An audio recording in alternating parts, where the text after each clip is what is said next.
Everybody now seems to, now that Daniel Jones looks like the new Sam Darnold, and Sam Darnold was the new Baker Mayfield, and Baker Mayfield was the new Geno Smith. We've now done enough of this with quarterbacks going elsewhere and having a resurgence after previously being named a bust. That everyone's looking for their next Daniel Jones, Baker Mayfield, what have you. Mac Jones is a popular choice, right? Yeah. He's going to get the start again this week, by the way. They just announced that about an hour ago, although he did not have a good game last week. Yeah, but every time we say, hey, Mac Jones, could he be your veteran next year? Browns fans unilaterally go, Oh, I'm not thrilled with that prospect. No. And by the way, you shouldn't be. But I think we found a worse option to be the Browns' version of Baker Mayfield, and it was via Daniel Jeremiah, the NFL Network, when he appeared on the Rich Eisen show. This, I would say it's an interesting name. I don't know it's a good name. Okay. I would say let's see how this plays out with the rest of this quarterback class. We'll see where they're picking. And then at that point in time, you're either laying the groundwork, more foundational pieces for when that quarterback comes. You've got a chance to build up that offensive line. You've got a chance to add some weapons. That would be kind of the place that I would go, is instead of reaching for a quarterback, I would try and lay more foundation there. And then maybe you take your shot on one of these reclamation projects, that are out there. I think I've told you this before, Rich, but maybe it's because I know him and I've been close to him because Coach Harbaugh and Joe Ortiz brought him on board, but I haven't given up on Trey Lance, and maybe I'm on an island there, but that's a guy who was picked up there for a reason. The only knock on him was he didn't play. He didn't play a lot, didn't have a lot of experience, and he was raw. But he's big, he's athletic, he's got a huge arm, he's smart, he's high character. To me, and rather than reach for a quarterback you might like, not love, I'd rather continue to build up the foundation in this draft and then take a flyer on someone like that. All right, one, does anybody notice that Daniel Jeremiah is starting to sound like Sean McVay or John Gruden? Oh, not nasally enough for Sean McVay. Oh, no, I just meant in the speech pattern. It's like football guys are all. It's like the monster from Stranger Things season 3, where they all just get into like a big spider-like monster. No, Sean McVay always sounds like he just took some C2. No, it's more like but it's a cadence. It's like it's the I'll tell you what, that kind of thing.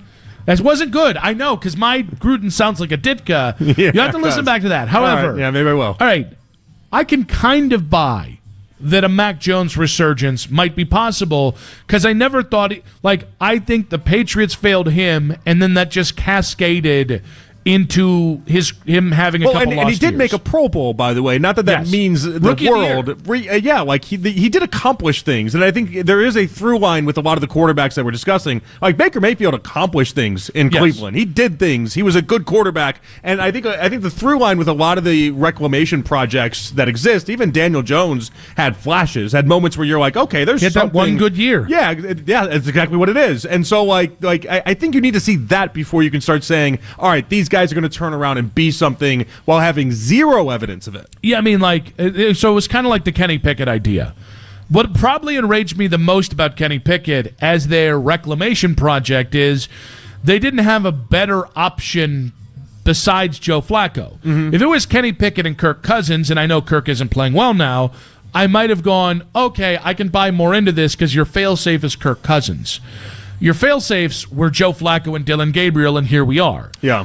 I don't mind if Trey Lance is like your plucky upstart backup who can challenge for the starting job, which is what he is in Los Angeles right now. Well, but he can't challenge. Not challenging for the job, but he's like that plucky backup. Well, Harbaugh's gonna just kind of have him hang out and see if he can get better. Although I don't know really what the end game is unless Herbert just gets injured and then he can just come in and maybe be serviceable. I just think it's crazy with Lance. It's like this guy had 17 starts in college, which is well below the previous number of 25 career starts. But now, I mean, teams want 30 starts. Let's tag this out a little bit. And this is where maybe I think there might be something with Trey Lance. First off, the idea that he's younger than Bo Nix. He's younger than Michael Penix. He's only 25 years old. He's younger than Tyler Shuck. He still has some youth to him. But you mentioned the lack of starts in college. You know how many passes he threw in high school? It's going to blow your mind. It's an insane number. 17. 99. Okay, that's not enough. In all of high school, he threw 99 passes. And then you mentioned the 17 games he had in college. The numbers are bananas at the FCS level. But so it's between high school and college, you played collectively like 23 games, like such a short number of games. And then in the NFL, it's not like you've seen the field for anything more than 4 in San Francisco. He's got 5 starts in 13 games. Yeah. But I think my point is, like, all those other guys had played so much football. Daniel Jones, multi-year starter. Mac Jones, multi-year starter. Baker, multi-year starter, and played at 2 different colleges. Like they had a threshold of quarterback play. Mm-hmm. It was about, can you get a coach that believes in them and then just says, hey, what do you like to do? What do you feel comfortable doing? And actually doing that. With Trey Lance, has he played enough football to know? Yeah, that's my big question. I don't know that he has, but also then isn't that kind of wild that he's made $35 million in his career based off of... It's good to be the number 3 pick. Based off of so few actual passes in life? So it is, but I think this is the trick question. Like in baseball, this happens all the time. The Guardians have a couple guys where they just haven't fit what they've wanted to do, and so they've gotten these truncated sample sizes, and then they get run out of town. Gio Urshela, Jesus Aguilar, the first run on Nolan Jones. Mm-hmm. And so then you prematurely run them out. Ernie Clement. And with each one of those guys, and not Ernie Clement, but with Aguilar and Urshela, I remember thinking, if they just go and play every day for a year and a half, I think they'll figure it out, because they've got something. But they just don't have something you need right now because it's not immediate.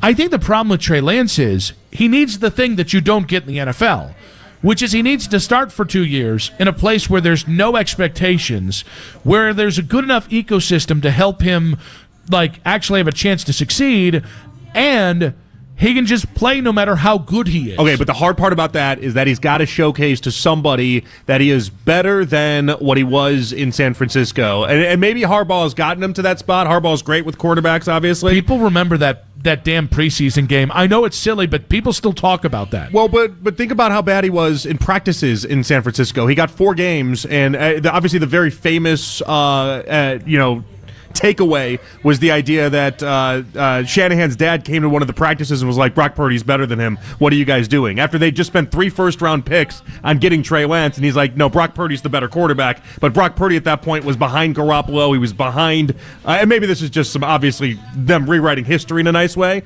but he was behind Trey Lance. He was behind Garoppolo, and they were like, it's so obvious Purdy is better. And so I don't know. Maybe it just always was going to end this way with Trey Lance anyway. Can I tell you why I don't? Okay, can I tell you the scenario in which I actually would do this? Okay. If it wasn't a system head coach. Because I think it's fair to say, with Deshaun Watson. With Deshaun Watson, when Deshaun came here, do I think he was a broken human? Yes, very likely. Mm-hmm. Do I also think that it did him no favors to play in a system that Kevin Stefanski felt comfortable in that Deshaun didn't? 100%.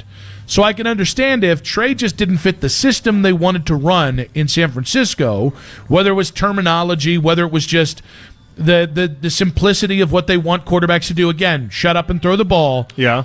I could see, and not this head coach, but like a Bill O'Brien who says, I'm going to build this offense around what you do well, and we'll see where you go from there. What he needs, I just don't think that's Cleveland with Kevin Stefanski. I don't think it is either. What he needs is something like what Spencer Rattler just got offered this year with the Saints. That's honestly what he needs, and I don't know that he's going to get that break. I really don't. Harbaugh would have to do a lot of selling on his behalf, but it seems like right now Harbaugh really likes him as a backup, and it just is what it is. Yeah, but I think 8 games isn't enough. I like the premise that you're throwing out. I mean, 6'4". We know the arm that he does offer up. There is a lot there. It's just how it ended in San Francisco and being beaten out on the practice field by Brock Purdy consistently is just staying in my brain. We dealt with the problematic part of this, which is Trey Lance has a combined 22 starts between college and the pros, and as you pointed out, he threw 99 passes in high school as well. Yeah. So that's just there is a certain amount of football that you have to play, and you can't shortcut that. So you got to find those starts in the NFL, and that's going to take a butt ton of patience.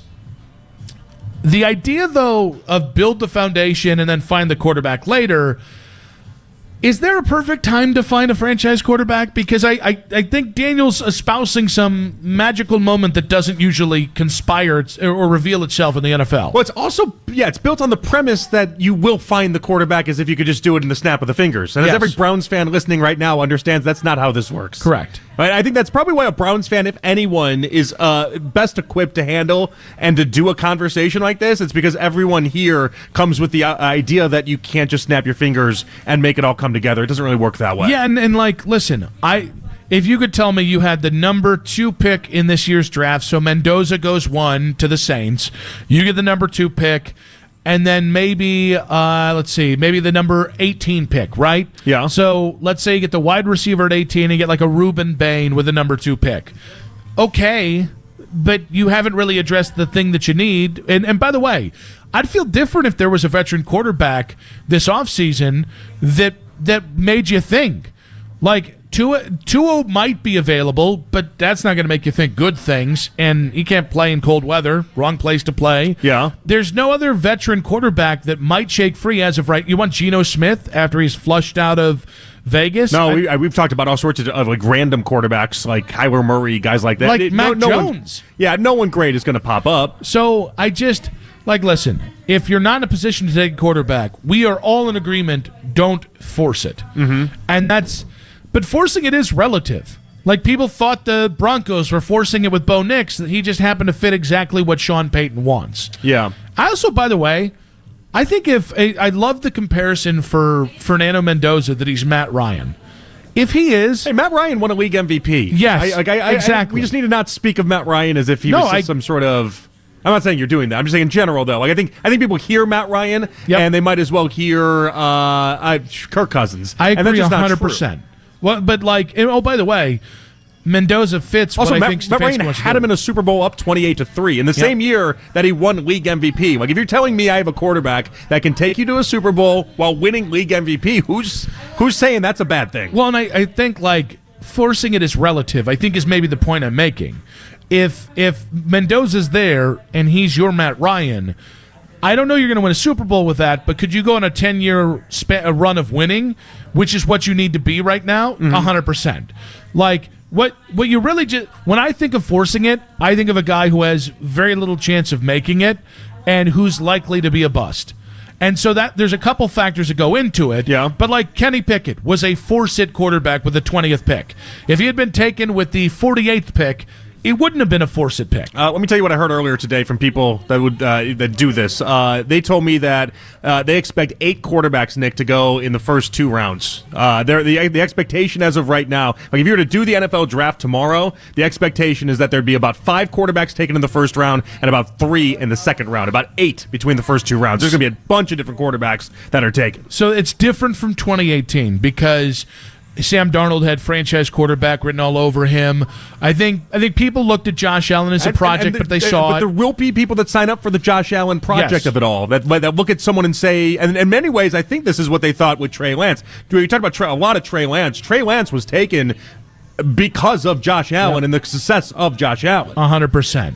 But I just, okay, build the foundation.